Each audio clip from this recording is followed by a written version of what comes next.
Hello, welcome to this week's episode of Eunice Journal. If this is your first time of coming across this channel, you're welcome. My name is Eunice and on here is where I drop videos on the things that I'm doing or becoming a better version of myself. A few months ago, I made a decision that I wanted to become better and I decided to keep the record. That is what I'm currently doing. So if you have not subscribed to this channel, this is the right time to do it. Kindly click on the subscribe button and turn on your notification bell so that you'll be the first to know when I drop a video every week so that you will not miss out though. Yes. Anyway, if you've done that, let's dive right into the things that I did this week. This week is exciting because you know why? I did some new things. I practiced some new things that I've been learning. So you have to stay to the end of this video to find out. That being said, let's go to what I did on Monday. So for Monday, hold on. Before I tell you the things that I did for Monday, I'll have to state out the ones that are consistent and repeated, like my water routine. I'm excited. If you watched the last video, I mentioned that we're done with the fast and I'm coming back to the routine of taking water every morning when I wake up. So this week, I drank water immediately I woke up from sleep. I woke up by 5:30 and I decided to drink water every morning. So this week, the water intake dangled from 50 cl to 40 cl to 60 cl. So I don't think I'll be mentioning the water intake along this video. So for Monday to Saturday, I took water in the morning. I even took water on Sunday, but remember, Sunday is my resting day. That is why Sunday is not included in this journal. And also, I didn't take tea this week. I took warm water instead. I took warm water every morning before heading out. I think I did that for Monday, Tuesday, Wednesday, and Thursday. Then for Friday and Saturday, I did not do that. So those are the things that are repeated and consistent. That being mentioned, let me tell you the details of the other things that I did for this week. So for Monday, I prayed for 46 minutes. Clock it. I told them your prayer warrior. I don't know why you're not sending me your prayer request so that I can pray for you too. I'm your prayer warrior. So I prayed for 46 minutes and I also read the book of Job chapter 10. I think in the book of Job chapter 10 it's for you to know that God is nothing like humans. Although he created us in his image and likeness, but he is nothing like humans. That's just what I have to tell you. And this week I prayed for 40 minutes plus for each day that I woke up. And I want you to applaud me for that. You know the journey of where I started from 10 minutes to 15 minutes. Now I'm praying for over 40 minutes. It is very, very exciting to know that I can now spend time with God. I'm excited. So I prayed for 46 minutes. Yeah, prayed for 46 minutes and also read the book of Job chapter 10. And after that, I had to listen to podcasts, which you know I already do. I listened to Jay Shetty on Monday. Oh, sorry. I did not mention that the week started from the 26th of January to 31st of January. That's the last week of January. It's been amazing, guys. And you'll be seeing this video in the new month. So happy new month to you. Lest I forget. So on Monday, I listened to Jay Shetty and the topic was how to meditate right. He had different guests that was talking about how to meditate right. And there's one thing I want to tell you about what meditation is. I know it's sitting down, being in a silent place and just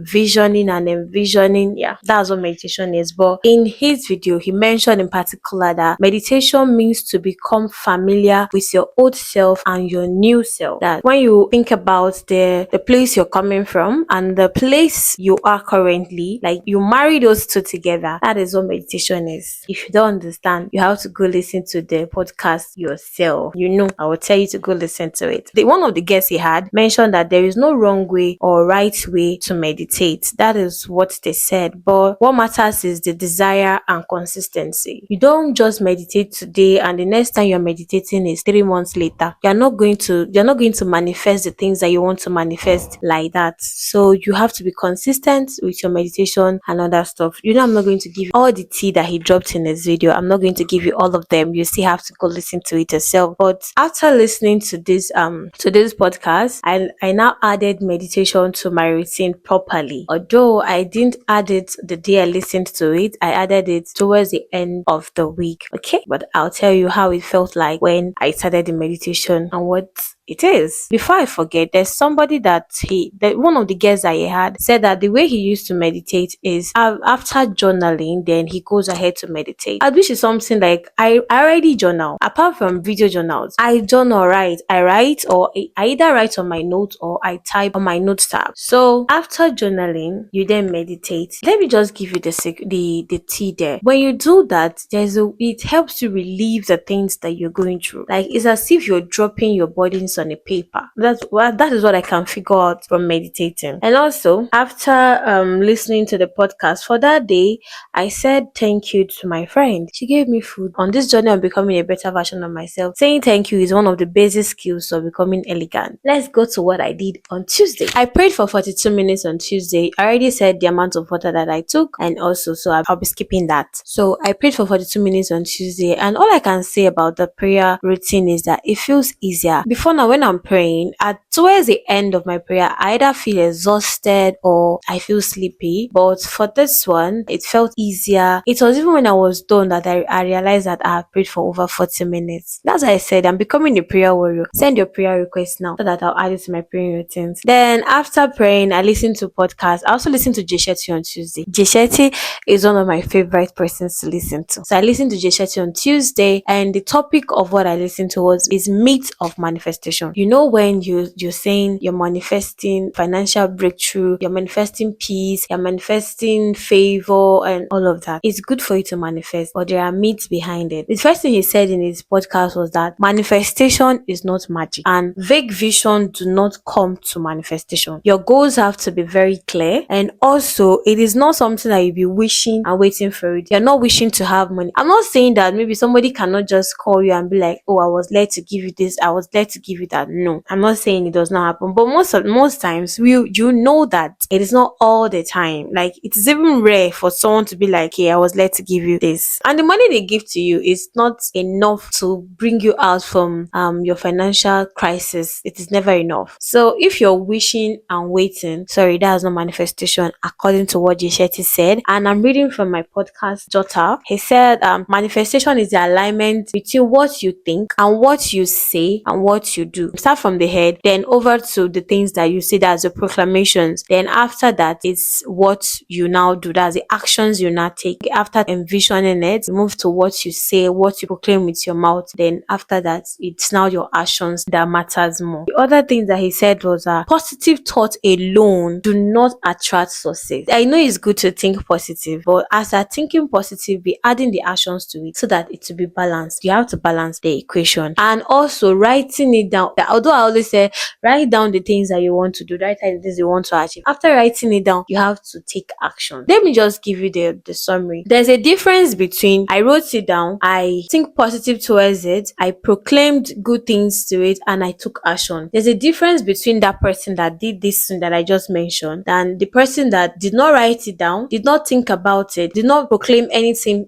good about it, and just went to take actions. There's a difference. It's easier for the person that wrote it down, that thought positive things towards it and took action. There's a clear difference for it's easier for that person, and there's also a clear difference. That is what I just have to tell you regarding the myth about manifestation. And you know that I'll still refer you back to go listen to Jeshetti. Go listen to the podcast. The topic is myth of manifestation. That day I did not remember to write down the person that I said thank you to, but I know I said thank you. So over to Wednesday. Before we move over to Wednesday, you might judge me and say I'm not keeping to the routines judiciously. It is not to pressure me. Me doing this thing is not to pressure me. It is just to track my record of the things that I do. So it is okay if I skip, but don't have the mentality that if you skip today, you can skip tomorrow. No. Although I said thank you that day, but I did not just remember to write it down in my Canva journal. So over to Wednesday. For Wednesday, I prayed for 47 minutes. Let me just give you the secret. I am not going to be mentioning 30 minutes this week because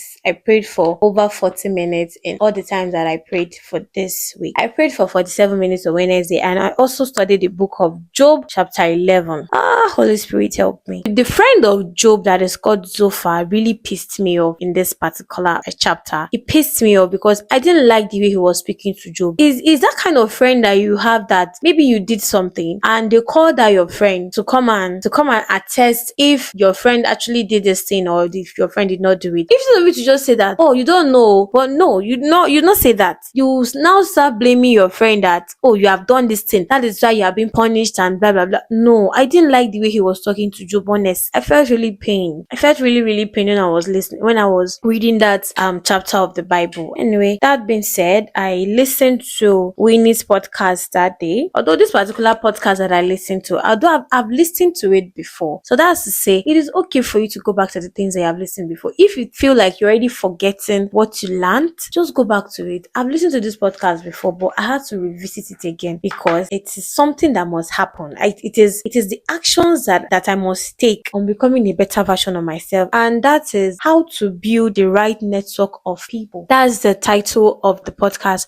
how to build the right network of people. I just have to say a few things that she said in her podcast. For you to think that you don't need somebody, it's a retarded mentality. Yeah, because even God himself that created you needed people. That was why he created humans in his image and likeness. So you yourself, you need people. So this is how to build the right network of people. Before you begin to search for the people that will add value to your life, first of all, you ask yourself, are you a valuable person? If I find someone that will add value to me, what do I have to offer? That's the first idea you should have about connecting or building the right network of people, because you cannot be looking for a good person and you be a bad person. You cannot be looking for someone that will add to you and you be a liability to the person. Nobody's looking for someone to always take from them and not add to them. She said that the first question you should ask yourself, be a valuable person yourself, and you see that building the right network of people becomes easier. So she said, before you start looking for somebody, be very clear of what your vision and purpose is, and also master the skill of relationship building, because you can add someone to your network now, like connect to somebody today, and before you know it, you and the person, you are no longer in talking terms, you are no longer communicating. There is a difference between a phone number and a contact. I was checking my phone recently and I saw that I had over 600 phone numbers. Not the what I said, phone numbers, not contact. Because of lack of the skill of relationship building, I don't even remember where I met some of them. So one of these days, I'll just clear out my phone because I need to start afresh. A contact is someone that you can call, you can relate with, you can share ideas with, you can have business conversations with, and so on and so forth. So a phone number is just sitting in your phone, doing nothing, occupying space. So you have to master the skill of relationship building. And also, for you to approach someone, there have to be some level of confidence that oozes out from you. If you want to attract somebody of value, you cannot be timid. You cannot be a timid person, and you want to advance, you want to make that connection of people that are higher than you. You have to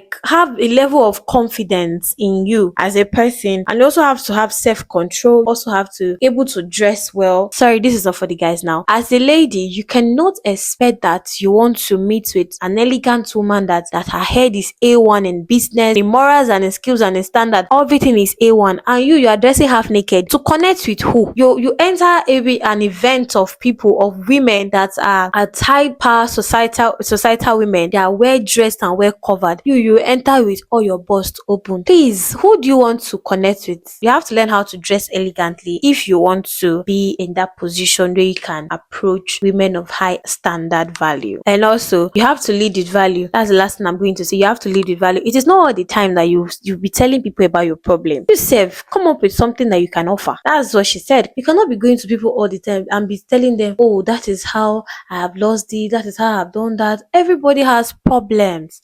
Everybody have problems, and what they're looking for is ways to make their lives easier. So if you want to connect with people like that, you have to come up with value, come up with something you can offer, be as tiny as it is. Come up with something you can offer. Exchange of values makes the relationship sweeter. That is it for Wednesday. I already told you I drank a cup of warm water in the morning before I left the house, and also I said thank you to the people that I dispatched letter to at work. So that is it for Wednesday. Now we have to move over to Thursday. So for Thursday, I prayed for over 40 minutes. Yeah. The reason why I said over 40 minutes, I didn't mention the exact minute I prayed for was because I didn't record it immediately I was done praying. I recorded it in the night, so I could not remember the exact minute, but I know it was over 40 minutes, so pardon me for that. And also, I studied the book of Job chapter 12 and verse 19 sticks with me. Let me tell you, do you know that there's a place in the Bible where it says that God can take away the aged people that have been in power for so long? Yes, it's in the book of Job chapter 12 verse 19. When I was reading that part, I was not like, now I understand why we are always praying for a better country and for God to give us better, good leaders. I used to join the prayer band in church when the prayer band, when they say pray for your country, Nigeria, pray for good leadership, pray for this, that. I didn't really know if we were doing the right thing or wrong thing, but it is written in the book of Job chapter 12 verse 19 that God can take away your old corrupt leaders. So the next thing I did that day after praying and studying the Bible was to listen to podcast. His name is Myron Golden. This man has his podcast is wisdom packed, excellence packed, power packed. So any pack you can think about, that is what his podcast is all about. And the topic for this podcast was how to stop being boring, become a better communicator. He said a lot in his podcast, so I will not get to say everything. I am not just listening to this podcast, and currently I just finished my 30 days speaking to the camera challenge on TikTok, and you can see from the first video to the 30th video that I made every day on TikTok, there's a difference. I'm more confident in looking into the camera like this to speak to you people. When I listen to this podcast, like how to stop being boring, that morning that I listened to it, I had to anchor a meeting that same day. Although that was the first time I was anchoring a meeting because I'm the vice president of the group, so I had to anchor the meeting that morning. And it was that same morning I listened to this particular podcast. It helped me in my communication with the people. Although I was a bit shaky, yeah, it doesn't just come overnight. You get better by repetition. That's just it. I was a bit shaky, but then as I was speaking, I just kept remembering the points and the things that I learned from the podcast that I had watched that morning before going for the meeting. The meeting turned out well. It was interesting, it was not boring, and it was conversational. So for what he said communication is not a talent but a skill. I hear a lot of people say that, oh, I cannot stand up on stage and talk. I am scared. I cannot look at people and have conversation. It is not a gift. Like, it's not the gift of the spirit or maybe the gift of speaking in tongues. No, it is not a gift. Communication is something that you learn. When you started talking as a child, did you not learn how to speak English? Yes, you learned how to speak English. So now you have to learn how to communicate with crowd. Next time you think about the fact that you can't communicate properly, know that you can learn it. It is something learnable. Okay? Thank you. And also, he said, if you think you already know, it makes learning very difficult. That's one of the things that people struggle with. Why people struggle with communication? Number one is they've never learned how to think. Number two is you can't speak any more clearly than you can think. You cannot speak something that you have not imagined in your head. Everything you say comes from the mind. That is why I think is it the Bible that said it, that out of the abundance of the heart the mouth speaketh. You have to have thought about it in your head for you to bring it out from your mouth. So if you think you already know everything, my dear, you'll be a poor communicator. That's what it is. The next point was how to become a better teacher. The foundation of being a better teacher, number one, you have to discover the truth, because you cannot say something you are not sure of. Apart from those that have the chronic habit of lying, they can lie comfortably without blinking an eye. You cannot comfortably say discuss or portray a point to someone of something that you don't know, you don't have an idea about. And also, you dissect the truth. Like, for you to dissect the truth, if you want to speak on a particular subject matter, you know this is it. Then after knowing it, you have to now read books concerning that is hovering around that particular topic, that thing that you want to talk about. And also, the more you increase your vocabulary, the more your words get bigger. If you have fewer words to say, you will not be a good teacher or a good communicator. Yes, you have to increase your vocabulary every day, and you do that by reading. So that is why I'm still urging you to pick up habits that you know you can do. You can add to your skill this year. I've been mentioning it. Although I've not added reading to mine, I'm still going to add it. So that is what I'm going to be telling you, because this podcast was more than 50 minutes long podcast. So I cannot explain everything in 2 minutes for you. The last thing he said in his podcast is that there's a fruit of teaching. There's something called fruits of teaching. When you're a good teacher, you impact people's life, and also after imparting their life, you influence their life, and also you improve their life. That is I think the end result of being a good teacher. So that same Thursday, I appreciated my friend for listening to me. I was kind of going through some one or two issues, so I had to talk to someone about it. Yeah, I needed someone else's opinion, and my friend was there to listen to me. So that is all for Thursday. Let's move over to Friday. I didn't do much on Friday. It was the 40th year of what I even mentioned that I took. It was on Friday that I took it. I don't know, maybe I didn't have enough energy on Friday, but I still did not skip my routines. I prayed for 40 minutes on the dot on Friday. Even if I didn't have the energy to do much, I still prayed for 40 minutes, but I did not read my Bible on Friday. And after praying, I listened to Myron Golden again. I listened to Myron Golden, and he had a guest on the podcast, and the topic of that podcast was how to turn your passion to profit. I'm not only learning how to build soft skills, I'm also learning how to build hard skills too, because you know why? I cannot just grow one part of me and not grow the other parts. We have to be financially stable, guys. So I'm learning gradually the blueprint that other people have followed and became profitable. I'm also trying to follow that part too. So I listened to her, and that the story of that woman he had on that podcast was really, I don't know, it was really intriguing. And the story of that woman, the summary of that story is for you to know your reason. That's your why. Your why has to be big enough. I know you've heard this thing over countless time, people telling you have to know your why, you have to know your why, you have to know your why. Your why just have to be big enough. If your why is not big enough, my dear, you're going to be stuck. These are the few points that I picked out from what they discussed on that podcast. Number one is you have no competition. You are the only one that can achieve what you are called to do. Do your thing, because when God created you, he created only you. Even if he created you with a twin, you and your twin, you people are different. I've come to understand that I'm not in a competition with anybody. So the pressure of maybe feeling I'm not doing enough has died. Yeah. The next one is don't just be a consumer of social media. Like, don't just be a consumer. Also be giving out. When you have a product you're selling, or you have a skill you're giving out, because how to become financially stable is you exchanging product or value for money. That's it. Build a content around your services, your products. Then after listening to the podcast that day, I appreciated my boss for buying me food. That is it for Friday. Let's move over to Saturday. That's the last day. So for Saturday, I prayed for 43 minutes. I still did not study my Bible on Saturday. Procrastination is what happened to me. After praying, I went out for a walk. I told you I added one new thing. I added going for a walk for a start before I will start gymming proper. I went for a walk, and I was able to walk for, I think, 9,600 steps that Saturday morning. So I was like, when I get back from my work, that I was going to study the Bible. I kept procrastinating until Saturday was over. I did not study my Bible. We need to find a balance to these things, honestly. But it felt good, like when I went for the workout. Although as I'm currently making this video, my legs are still paining me.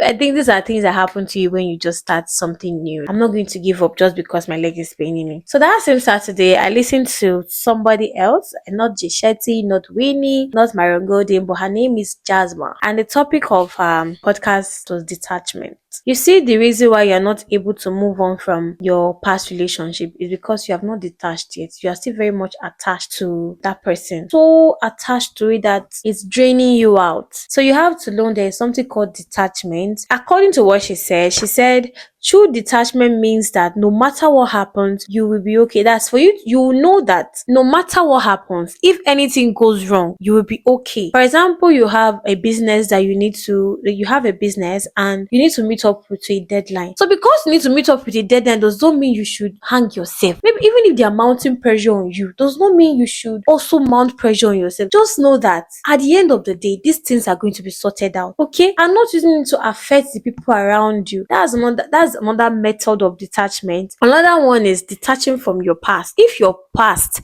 is still controlling you now, then I think you need to know what detachment is. When you feel overly attached to something, you'll be feeling like it's life and death matter. Yes, when you feel overly attached to this person, you feel like if this person leaves you, you are going to die. You will not die. Listen to me. You will not die. Leave that person alone. Learn how to detach from these things. See, I think I've even known these things before now, but I didn't just know what it was called. forward. Because for me, if I want to leave a relationship or a friendship or anything that I know that is draining me, is taking away my peace, I just detach from you. Gradually, before you know it, that's it. Anything that disrupts your peace does not worth it. He said, focus on the energy of the present, not the past or the future. The Bible said, have no thoughts of tomorrow. Stop thinking about the mistakes that you have made before now, and stop thinking about how the future will be. Enjoy the present. Do the things that you can do to enjoy now. Enjoy your present, and do not kill yourself over something you cannot control. You can't control your past, neither can you control the future. You can only make decisions that is going to enhance a better future for you. Okay, that being said, and also apart from the fact that I went for a walk that Saturday, I also practiced meditation. I journaled and I meditated. After journaling, as I was meditating, I felt peace and I slept. I used to complain that I barely sleep for 4 hours or 5 hours, but after that I just slept like a baby. The next time I was waking up was like 7 hours later. If you also want to build this habit, you can too. So that day I said a lot of thanks that day for food, for water, because I didn't have water in my room, so I didn't even cook because I didn't cook that day. My friends fed me that day. So if you're watching this, my friends, thank you for feeding me for Saturday. I think that is all for the things that I did this week. So we have come to the end of this week's episode of Eunice Journal. I hope you enjoyed it as much as I did. If you have not subscribed to this channel, please know that you're not doing the right thing. Kindly click on the subscribe button and turn on your notification bell so that you'll be the first to know when I drop a video every week. And also make sure you like, comment and share to your friends, share to somebody on your list. It can be as an encouragement to somebody to start building that habit that they've been wanting to build since. So this is like a message to them. So make sure you share to your friends, and thank you for watching. See you next week. Bye bye.